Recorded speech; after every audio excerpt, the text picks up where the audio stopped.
The two elements I'm going to work on in this speech that I'm about to perform are I am going to work on the often monotone sound of my voice, and I'm going to work on having better eye contact with the audience.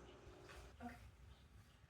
So I want you to picture for a second that it's 6 o'clock in the morning, and a high school or middle school student is just rolling out of bed, and they're exhausted, they're already a little bit stressed out, and in about an hour, they're going to be at school.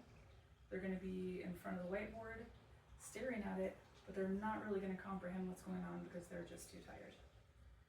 And so what I want to talk about today is something that's going to be affecting my life very soon and may already be affecting yours.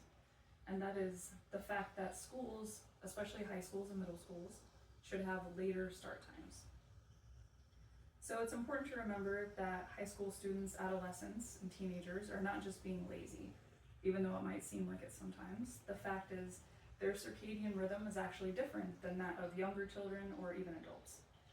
And what that means is that it makes it much more difficult for them to fall asleep early and therefore wake up early in the morning. And now, according to the American Academy of Pediatrics, all adolescent children need between 8 to 10 hours of sleep each night. It's a little bit different for each person. Now, if they don't get that, it does not just affect their grades.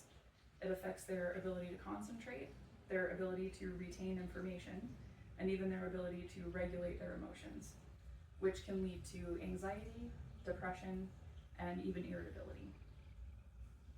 So the problem with that is that it causes students to stop focusing on learning when they're at school and start thinking about school as something that they just need to survive. The solution to this is actually very simple. It has been shown by studies from the CDC that an 8:30 a.m. start time for most schools has shown measurable improvements. So children at that time tend to attend school more regularly, they perform better academically, they have fewer behavioral issues, and they have fewer mental health problems. And then they've actually also proven in certain school districts with later start times that there are fewer car accidents as a result of sleepy teenage drivers. So all in all, a later school start time can improve health, it can improve safety, and quality of life for students and teachers. So if you could imagine for a moment two different futures, one in which schools still start about 7:15, and children show up, they're exhausted, teachers are struggling to get them engaged in learning, everyone's at high stress, and that leads to burnout. Or the second future, where school just starts like 1 hour later. And this allows children to be more awake, they're more focused, and they have less behavioral issues, which allows teachers to focus more on teaching as opposed to handling behavioral issues in students. So this leads to both teachers and students being healthier, more motivated, and feeling more confident. And the best part about it is, none of this requires any new technology. We do not need any additional funding, and school doesn't have to last any longer in the day. All it requires is for us to prioritize students' well-being based on science. So what can you do?